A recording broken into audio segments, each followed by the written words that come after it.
Okay, so picture this. You're all ready for Christmas, Mm-hmm. you know, flights booked, presents wrapped, and then bam, you see it on the news, the government might shut down. Yeah, talk about a holiday surprise. Nobody wants that, right? Definitely not the kind of gift you're looking for. Not at all. And it's really happening. We're recording this on December 20th, 2024. And the U.S. government is teetering on the edge of a shutdown, all because Congress can't seem to agree on a spending bill. And we know you, our listeners, want to know what's going on. So we've been digging through a ton of news articles from sources like the New York Post, CBS, Reuters, ABC, trying to get to the bottom of this whole mess. Absolutely. We've got a lot to unpack. We do, and you're not going to believe this. One of the big players in this whole drama is Donald Trump. Yeah, you heard right. The former president is back in the spotlight, and it's shaking things up. Okay, so before we get into the Trump of it all, can we just back up for a second, explain what a government shutdown even means? Right, because it sounds kind of scary. Yeah, does everything just stop? Well, in a nutshell, the government needs a budget to operate right, and that budget has to be approved by Congress. If they can't agree on a budget, the government runs out of money to do pretty much anything. So no more paying people who work for the government. That's a big part of it. Hundreds of thousands of federal employees could be furloughed, which means they're sent home without pay. And then all sorts of government services get disrupted. Everything from national parks to passport processing could be affected. Wow, so it's not just like a day off for everyone. Definitely not. It has a ripple effect throughout the whole economy.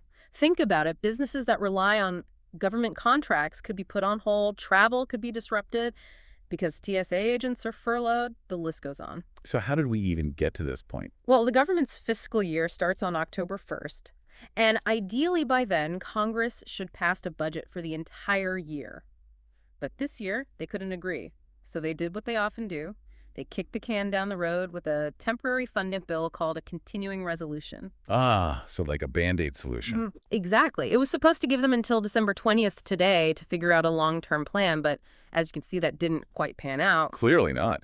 So they were trying to pass this big omnibus bill. What was in that thing anyway, and why did it fail? So this omnibus bill was massive, over 1,500 pages long, and it was basically supposed to fund the government through March 2025. It included all kinds of things: disaster relief money for Ukraine, military spending, even stuff about regulating artificial intelligence. It was a huge mixed bag. It's too complicated. Oh, it was, and that was part of the problem. It became a political football with Democrats and Republicans fighting over pretty much everything. Some Republicans didn't like how much money it would spend. Others were unhappy with specific provisions like the aid to Ukraine or the AI regulations. It was just too much for them to agree on. So that's where Trump comes in with his own proposal, right? Yeah. Trying to save the day, or maybe just stir the pot. Maybe a bit of both. His proposal was for a shorter-term funding bill, just 3 months' worth. It also included a suspension of the debt limit for 2 years, which would basically prevent the U.S. from defaulting on its debts. And it had a big chunk of money for disaster relief. Sounds like he was trying to find some middle ground. Yeah, you could see it that way, but it didn't really work out as planned. What happened? Well, both Democrats and Republicans pushed back against it. A lot of Democrats felt like it didn't address their key priorities, and some Republicans were just wary of anything that looked like a compromise with the Democrats. It also didn't help that Trump kind of threw this proposal out there at the last minute, which made a lot of people suspicious. So even Trump couldn't get everyone on board. Nope. It seems like even his influence has its limits. So let's get back to the shutdown. Huh? What are the real-world consequences if they don't reach a deal? Well, as I mentioned before, hundreds of thousands of federal employees would be furloughed, and that means no paycheck right before Christmas. It would be a huge financial strain on a lot of families. And then there are the disruptions to government services. Think about it. The IRS might slow down processing tax refunds. Passport applications could be delayed. National parks might have to close. Oh man, imagine trying to travel during the holidays with a shutdown going on. It would be a nightmare. TSA lines would be longer, flights could be delayed or even canceled because of staffing shortages at airports. It would definitely put a damper on holiday travel plans. So what's the latest? Is there any hope that they'll avoid this shutdown? As of right now, it's a nail-biter. They're still negotiating behind closed doors. House Speaker Mike Johnson is saying he's optimistic, but, politicians always say that. There are a few different options on the table. One is a clean continuing resolution, which would just extend funding at current levels for a short period without addressing any of the controversial stuff. Another option is to hold separate votes on some of the key sticking points, like the debt ceiling or aid to Ukraine. So it sounds like they're still trying to find a way out of this mess. They are, but the clock is ticking and the pressure is on. It's really fascinating to watch this whole thing unfold because it shows just how complicated our political system is and how these disagreements in Washington can have a real impact on people's lives. Yeah, it's a good reminder that even if you don't work for the government, what happens in D.C. can affect you. Absolutely.